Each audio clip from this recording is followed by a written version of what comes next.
Hello, everyone. Welcome back to my channel. Today, we're going to dive into something that makes or break a relationship. That is communication.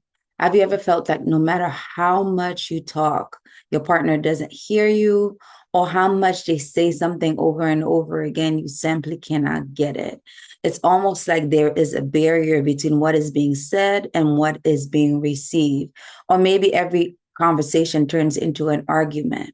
I want you to know that you're not alone. So, in this video, I'll walk you through the basics of healthy communication within a relationship so you can learn how to talk to your partner so your partner can truly listen, and how to listen to them so that they feel heard and understood, because knowledge and understanding are the basic of wisdom. If you are able to fully know someone and fully understand what it is that they are saying to you, then you can apply it, which is wisdom. If you can hear feedback properly without taking offense, without becoming defensive, then it'll be easier for you to then go and apply whatever it is that your partner is asking of you or requesting that you do differently. So communication is something that pops up at the beginning of almost every couples therapy session that I have, because sometimes your partner says something to you, it hits your view of the world, and that's how you interpret the information that you receive. So if you have some wounds that are not healed, all the communication that comes your way is being filtered through the wound, and your response can be based on that wound, which is why I always stress the importance of healing before you enter into a relationship, or at least allowing yourself to heal while you're in that relationship, because your individual state impact how you communicate in the relationship that you're in. Some of the biggest mistakes that I notice that happen within relationships when people try to communicate is that most couples become defensive when something is said to them. Defensiveness happens when we feel triggered. Defensiveness happens when the request or the thing that is being communicated to us by our partner hits something that is unhealed inside of us. So we feel like we must step in and defend ourselves, and we cannot fully receive the feedback that we're receiving from the other person. So it is important for you to heal. If you find that the moment your partner begins to talk about something that maybe you're not doing right and you automatically become defensive, it's important for you to take the time to recognize, what is it inside of me that needs to heal? What is it inside of me that what she is saying is rubbing against, that is causing me to have this specific reaction right now? And we often interrupt the other person when they speak, so that means we don't truly listen. And we often also invalidate the other person's feelings, so we don't fully hear them, and as we don't hear them, we're not fully able to recognize that what they're expressing to us are feelings that need to be validated.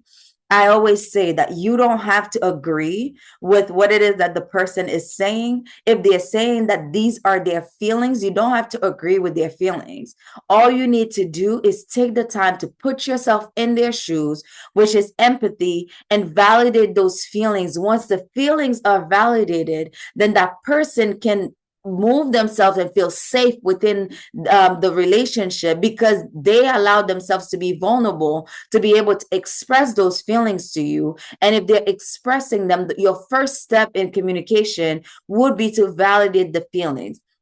And I'm not saying to do this out of a place that is not genuine. You absolutely take the time to truly understand what the other person is saying. And when I talk about how to listen effectively, I'll get into that piece. But if you truly put yourself in their shoes and you truly empathize with what it is that they're saying, then your heart will automatically be able to give them some validation based on what it is that they're sharing. So if your partner comes to you and they say, hey, when you did this, it hurt my feelings. It's not the time to go into, oh, that's not what happened, I didn't do this, or you getting the wrong picture. The first step is to always validate the feeling. I understand that from your perspective. I understand that based on what you experienced from me. I understand that based on my actions or how you're perceiving my actions, that this was painful to you. This was never my intention. I understand how you feel. Saying something like that is very genuine. It is, even if you disagree with what happened, even if some pieces of it are not completely aligning, then it is important for you to step in and validate those feelings. And then later, as the person feel heard, as the person feel cared for, as the person feel validated, you can then bring up the fact that this is actually what happened. This is my side of it. This is my point of view. When somebody comes in and is expressing that this is what's happening with them, defending yourself or getting the facts right is not the first priority. So starting with validation is important. And the next thing, before I get to how to listen effectively, because so many times we're listening to the other person to respond. We're not actually listening to understand. And we need to shift our mindset to know that when we are listening to our partner, it is so that we can gain understanding. We rehearsing most of the time, we're rehearsing, oh, what is it that we're gonna say to the person when they're done talking or when they're done expressing themselves.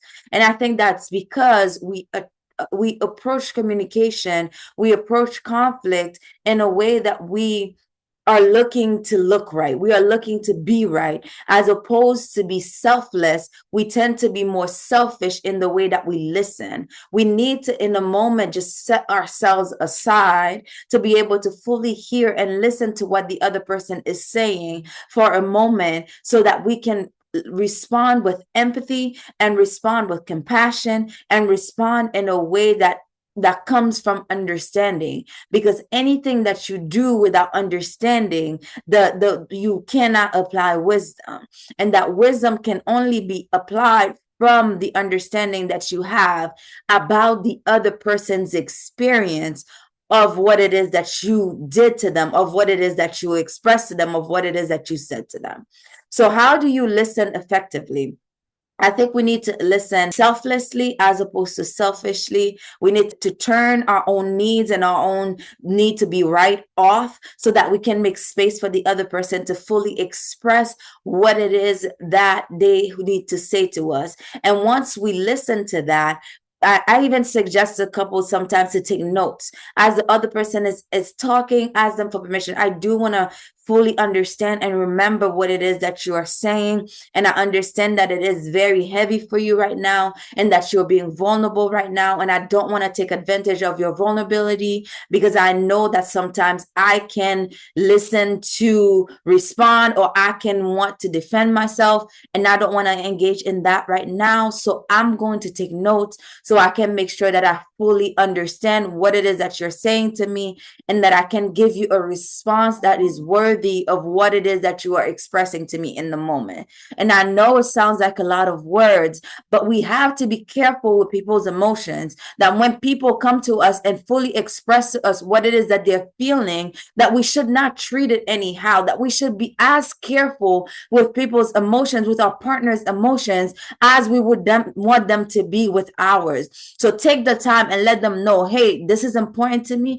I'm going to take notes so I can fully remember and fully understand what it is that they're saying. And when they're done talking, we practice reflective listening. We take the time to actually reflect back to them and say, hey, this is what I heard you say. I want to make sure that my own understanding or my own things are not getting in the way of what it is that you're saying. Is this what it is that you are saying? Are you saying that you feel frustrated with me? You feel annoyed with me because I keep leaving my clothes on the floor and I don't clean up after myself, and that makes you feel unappreciated? Is that what you are saying? And the person can say, yes, that's what I'm saying. And you missed this part. This is what I want to add to it. But we take accountability for what it is that we do, and we acknowledge our wrongs to the other person before we go and defend our steps and say, no, I only do that on Wednesdays when I go to work and stuff like that. My actions impacted you, and I'm taking accountability for that. And the next thing is that we need to be quick to listen, slow to speak, and slow to anger. The Bible says that in James 1, verse 19 and 20, that we have to be quick to listen and slow to speak and slow to anger. If you are quick to listen to what it is that your partner is saying and you are slow to speak, which means you give them the time and ability to fully express what it is that they have to say, and then the anger will automatically be slow. That you will put yourself in their shoes, fully understand them, and you will not be quick to pretty much be angry at what it is that they're saying. So, and I know that all of these things are easier for somebody who doesn't have any open wounds. Somebody who is healed will be able to make space for another person. Somebody who is healed will be able to help somebody else, to be able to fully help somebody else understand. Somebody who is healed will be able to fully listen to somebody else and not pretty much just get defensive. And the last thing that I want to go through is how to express yourself clearly. The skill that I teach couples all the time is I statements. I statements are pretty much, when you do this, it makes me feel this way. It's not pointing the finger. It's not blaming. It's not saying you did this wrong or you are wrong. Because so many times in relationships, we attack each other's identities, forgetting that we are supposed to be part of the same team. It is important for you to take accountability and recognize this is how your actions made me feel. And I'm expressing this to you not to put you down, not to attack your identity, but I'm saying this to you to express to you, to show you the impact that your actions had on me. And we have to avoid criticism. We have to avoid just attacking people overall. And on the other side, we have to be willing to take accountability for what it is that we do, for what it is that we say. And I guarantee you that if you take a couple of these things and begin to put them into practice, and if you're dealing with conflict, I have another video about conflict resolution. I think it's Conflict 101 or something like that. You can find it on the channel, but this channel is pretty much there to offer you tools about relationships and how to navigate them and build healthy relationships overall. So if you like this video, please click the like button. And if you like this channel, consider subscribing so that you can be able to receive our future videos. We post one video every Thursday at 4 p.m. So click the notification bell to receive our future videos. And I hope you practice what you learned today through this video with your partner, and watch this video with your partner so that you can be able to both decide together on how you're going to apply the information. So I will absolutely see you in the next video. Take care of yourself and happy communicating.